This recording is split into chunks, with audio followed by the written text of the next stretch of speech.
mu gombola ya Namavia mu district ya Namisindwa. Omukyalo ono mu kunoonyereza kwe tukoze nga Minisitule y'ebyobulamu kulaze nti yalina obubonero bwonna obw'ekirwadde kino ekya ssennyiga omukambwe nga muno mulimu omusujja, okukolola, okulumizibwa omutwe ate n'okufuna obuzibu oba kubeera n'obuzibu mu kussa.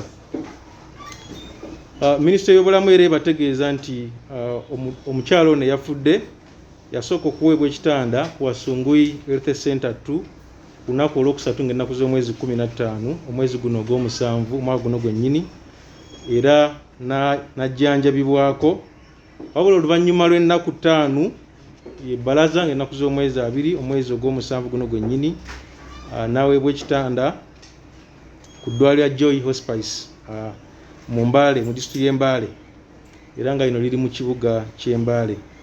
Omukyalo ono bamuggya mu bantu abalala ne bamuteeka mu kifo omukuumibwa abakyala abakyala abalwadde, era nga kino kyakolebwa olw'okuba nti omukyalo ono yalinako obubonero obumu obulaga ekirwadde kya COVID-19.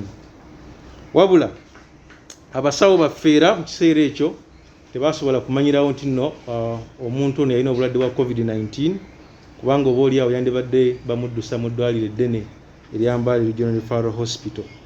Wabula oluvannyuma lw'ekiseera embeera y'omukyalo ono yayongera okubeera embi era ne kizuulibwa nga yasangibwa nga afunye obuzibu obw'amaanyi mu kussa naba nga takyasobola ddala kussa bulungi, ate neyongera ddala okukolola, ate okulumizibwa ennyo omutwe, ate n'okwongera okuba nga alina omusujja ogw'amaanyi.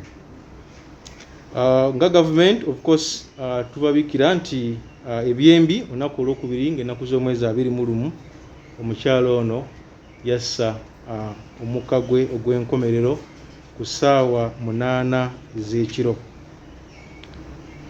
Nga minisitule tukubagiza abafamire eno ate n'abantu b'omu Namisindwa ate ne bannayuganda bonna okutwaliza wamu. Minisitule y'ebyobulamu ebategeeza nti omukyalo ono yaziikiddwa nga tugoberera ebiragiro ebiteekebwawo of course government ate n'okwabula okuva mu kitongole ekyensi yonna ekya World Health Organization.